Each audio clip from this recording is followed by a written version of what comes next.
So good afternoon, all of you. This is Rajalingam. I'm Six Sigma Master Black Belt in Wipro, handling Six Sigma projects, training, Six Sigma based analytics, and anything around Six Sigma.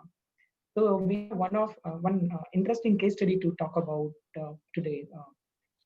It's about agility, right? There's a general misconception across the industry, right? So whenever somebody says I'm doing a Six Sigma project, it's Six Sigma is always seen as synonymous with complexity, high complexity. So generally people believe Six Sigma means it has to take 6 months time to complete the project. It you know it, it, this mindset has to change, and this is not so in Wipro for now, at least while I'm a master black belt in this segment. So the reason why we wanted to show this case study here is it's about agility, right? Today across industries, not alone the software industry or IT industry, across all industries, it's about agility. So if you look at the English meaning of what is agile, it's about your ability to move quick, your ability to move easy, right? I'm sure most of you would have visited McDonald, you know, shops. Have you experienced that drive-through experience? Where you pay in one counter. Once you come out of the drive-through, you can pick up the order. It takes some just 2 or 3 minutes. You don't need to get out of your car. You can order for food and pick it up. It's about moving quickly, easily, completing the transaction without uh, any hassles. It's about being agile, right? So in a typical software development environment, we have this natural challenges of data. Unlike managed services or unlike a BPO environment, unlike many other industries, we have this challenge of getting data. Since we don't have data, it becomes difficult for many analysis, or our decision making has to depend heavily on opinion. And there is another misconception altogether about agile. Agile means there's no need for data. So both are wrong. Sigma doesn't take so much time, and agile does not mean you don't need data. Agile can be better when you have data. So how to deal with that? So we are showing a Six Sigma case study which was done in a very shorter time. Can you guess how much time we took for completing define and measure and analyze? It is hardly 3 or 4 days. Define phase, it just took half a day. Measure phase, we just completed in a few hours. Analyze, it didn't take more than a couple of days. That's the power of agility. When you that's the way how you can uh, be more agile in your analytics and also in your um, approach for predictive modeling. The T method is one such tool that we will be showcasing how it can be applied in a Six Sigma project in a second. Before we get into that, I would request Arun to give a brief intro about this engagement with customer on what we are doing for the customer. Arun? Yeah. Am I audible? Yeah, Arun. Yeah. Hi all. Myself Arun. I lead the digital team for from Wipro for this particular customer, who is one of the leading health tech domain experts based out of Europe, and they have the entire global presence, right from China, Australia, New Zealand, all the way up to US and UK. So we have been associated with this customer for a long duration now, and we have been part of the transformation journey. And so far, from 2015 to till now, we did a lot of transformation activity in the digital space and also on the application consolidation. So the first thing that we did for the customer was to have a synchronization of all their application. There were 34 applications which were contributing to the global sales, and over the past 2 3 years we have consolidated that into a set of industrial best set of suits which will define the way forward for 2025. So that part of the journey is done. The application simplification and consolidation is done in the year 2017-18. Then was the journey from your hosted solution to SaaS based and cloud based solution. So the cloudification part is also covered in the past 2 3 years. And with all that, the ambition of customer from being a industrial leader, or maybe currently they are the peer leaders. When you consider the peers, no, they are currently in the peer leading category. What they want to be is to be a market leader in this area. Like they want to be the best in the area which utilizes the set of tools and yeah, facility which is there available in the market, and they should be the role model. So in that journey, as we all said, fast to market and agility is what is most required for them. So that is the what you say the base of this analysis and this activity are all about. Like we were doing a quarterly release 2 years down the line. From there, we started into monthly release, and the agility process and the agile way of implementation, we are in the process of now getting into a bi-weekly release. And to have this bi-weekly release, we need to simplify a lot of wastage in the system, and to do that we have to do a detailed analysis how we can cut short all those wastages. And this one particular lean exercise has actually contributed to achieving that. And the completion of the project actually started the journey of Philip, the customer moving into a kind of a bi-weekly release. So I will start with the business case here. We were using Hybris as the platform, which was not the case. As part of the application consolidation, we move everything into Hybris. And in Hybris, a lot of countries and a lot of markets got consolidated together. And this is the platform at which they sell all their campaigns. You all know, like we have Black Friday campaigns and other campaigns which is running across the globe. And during that period, this is one of the channel which attracts almost huge volume of sales to them. And it will be 24/7 maintained, and a lot of changes, a lot of campaigns need to go just before or along with the paid, and dynamic campaigns need to be created. All this happens in this platform. So this platform need to be in such a condition where any changes to production should come within very short time frame. So what we identified as a problem statement to move in the direction in which customer wants the agility is the turnaround time was pretty high. Like when we want to put a changes or a release to production, the total turnaround time to have that, because it's a validated environment, this domain, and henceforth we cannot move any changes until and unless we pass through all the quality guidelines and the FDA guidelines. So we have to do some kind of an automation which can be giving us a leverage in having this path to production much faster. So the analysis was done and it was identified our defect ratio and our testing cycle was one of the key contributors to for us from reaching the biweekly release guidance which we were targeting. So I would hand over this analysis part from here to Suhasini, who did the project end to end. So she will be running through all the data analysis and the parameters which they defined and derived. And finally, what is the conclusion point onwards? I'll be taking over again from Suhasini. So, yeah, thank you, Arun. A very warm welcome to all of you once again from Team Wipro. I'm Suhasini, Quality Manager for one of the large account in Wipro. Now the CTQ, this is a very important CTQ that we have taken here, defect reduction in releases. Well, you may ask me, why is this important?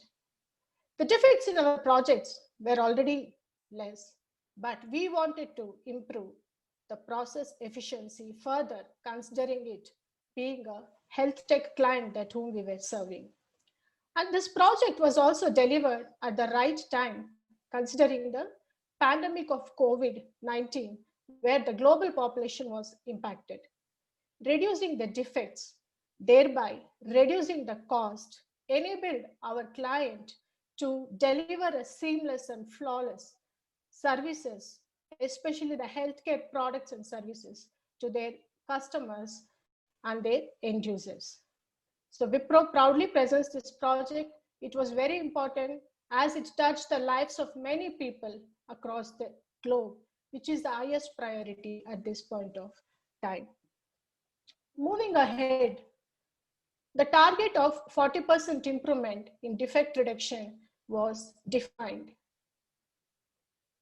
With this context, we will take you through many statistical analysis and tests that we did in achieving the improvement. The run chart and IMR charts indicate the release processes were stable. We also did a process baseline to check the process stability, and we arrived at the baseline with a Z bench of -1.08 here. We went on to analyze phase. We did a exhaustive brainstorm session, involving the entire team. All the people participated of the project. With this, we were able to identify all the potential causes that could be contributing to the high defects in the projects, and all the excess which had high impact and high control were analyzed.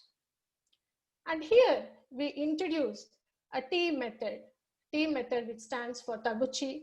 I think our colleague Raj already introduced this in the beginning of the project. So this method was studied and analyzed in using this specific project, where here we had the challenge of, the number of data points were less than the number of factors. We took the data for the last 8 releases, that is about 10 months data. And then we were wondering, how can we apply a Six Sigma methodology in an agile Six Sigma way of doing a Six Sigma project? That is where we came up with a team method, where it is indicated here. This concept was taken from the book mentioned here, and we would give all the credit to the author. The author details are mentioned here.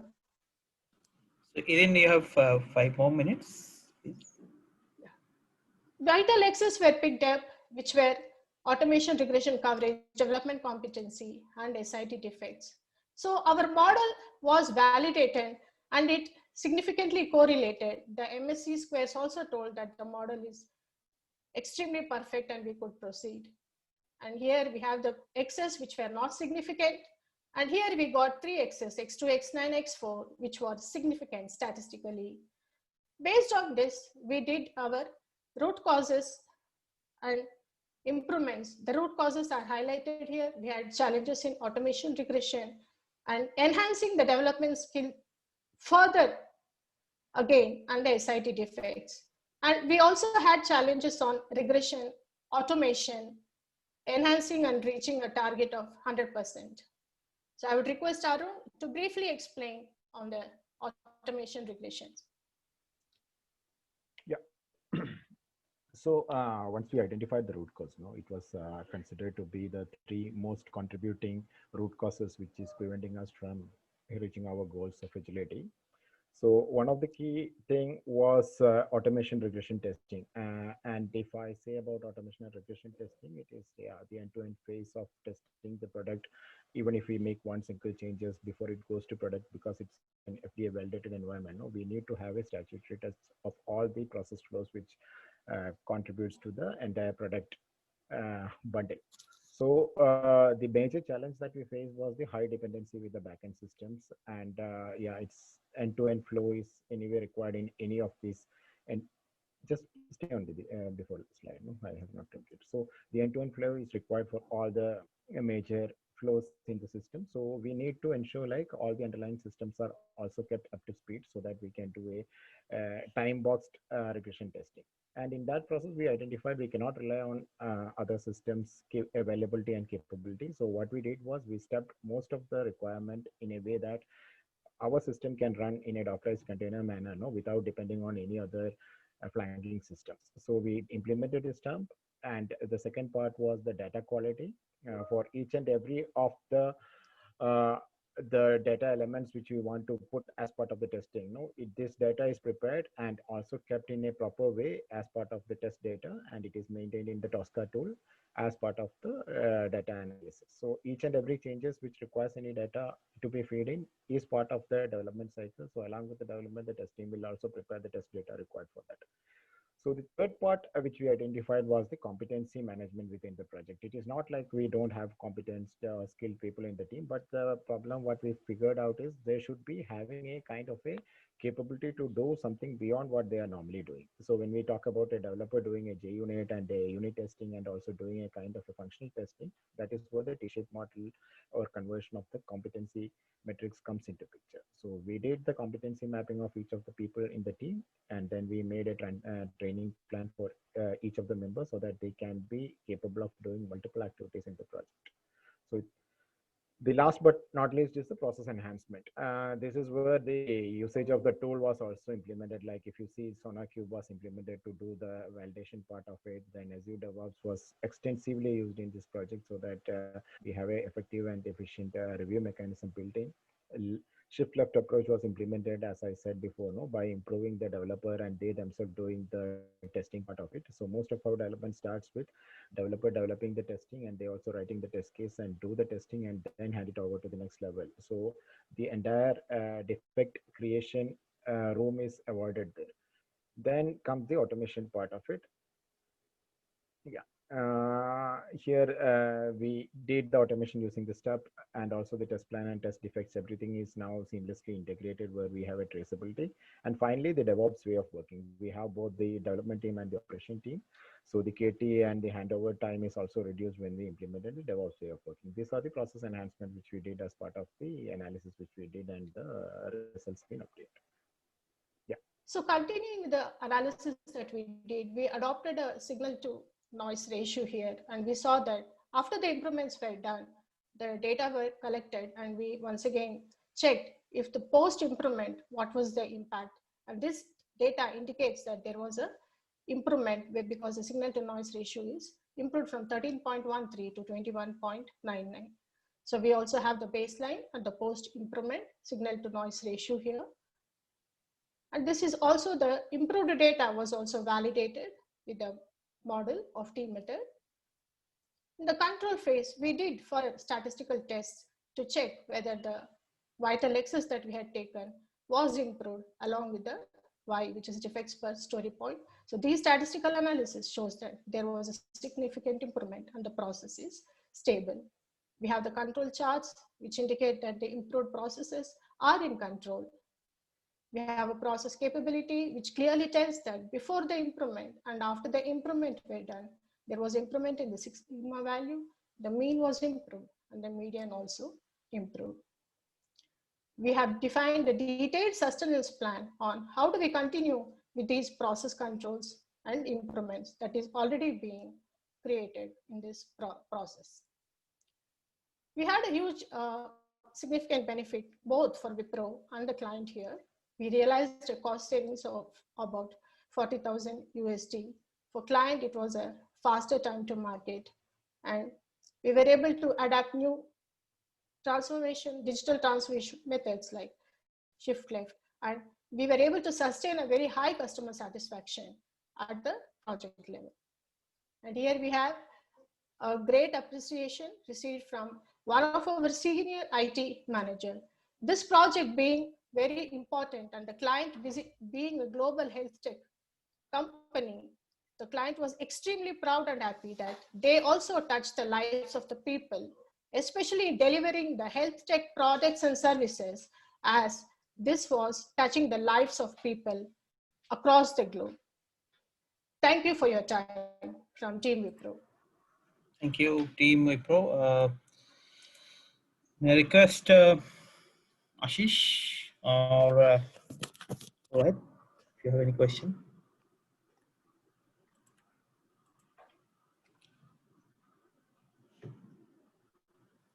Yeah, just one question. So the savings of $40,000 is by reduction in the headcount, or how you arrive at this savings?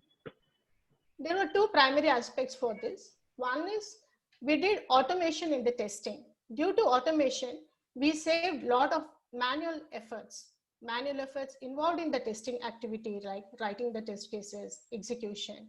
So this was one of the significant improvement that was brought. And this being an agile project, we had multiple Scrum team as well. So this process enabled us to bring out we call it as a behavior-driven process, where there is a collaboration between developer, tester, product owner. Agile, as we all know, it focuses most on the customer centricity. So that we were able to optimize the team and strengthen it further. That is how we received the benefits. Okay, thanks. I have one question, Rohit, here. So I could not really, because it was a bit fast on the analysis part, which is fine, but I was able to really understand what did you predict in this scenario? You were talking. I can take up this question, Rohit, this Rajaningam. We used a predictive modeling technique to identify the factors which are impacting my output. That's where I used it. We didn't use it for prediction purpose. We used a predictive modeling technique to understand the contributing factors. Okay, so it is more of a regression. Yeah, it's more of a Just to regression to understand understand. Yeah, in regression also we use it for prediction, but here the application was limited only for identifying that vital X. Okay. We can use it for Because prediction, but we didn't use it for uh, prediction here. understood. Yeah, because your topic was not gelling with prediction, but that's fine. Yeah, I mean, really good. The coverage was really good. Yeah. Okay, okay, that's all. Yes, thanks, Rohit and Ashish. So I have one question to the team is that you also, I think, mentioned about the improvement in the customer satisfaction. So what are the various X's towards improving the customer satisfaction, and what was the contribution to from your project towards that? Because customer satisfaction would be a whole lot of, X's would be there, right? So Correct. what is the contribution that this project made to that overall customer satisfaction? Yeah. So maybe I will explain, and Arun, who works with the customer, he's the first customer facing delivery manager, he can add. See, primarily the most important thing what the customer looks, this being an agile project, is the cycle time. The more faster we make the releases, isn't it? Because all these are high-end health tech products, be it a personal health or a health system, where we have to deliver the products, especially this pandemic, there were many ventilators, there were many, respiratory related equipments. They had to deliver it to the end customer. And the customers, people at home were using, to monitor their anxiety level, depression, etc., etc. So the faster time to market was very, very important. And the second aspect was a flawless product and service that we deliver. They were not ready because these are health tech products. Let us imagine we get some defective product, it will show me that my BP is fine, but actually my BP is not good, or it will show my oxygen level is fine, but the oxygen, the equipment is supposed to perform at that level is not performing, isn't it? So the important thing for customer was time to market as well as the release quality. Absolutely defects were not accepted. So this is what it is. I mean, if you want more, probably Arun can answer. I think that clarifies. Thank you, Wipro team, for presenting the good work that you have done. So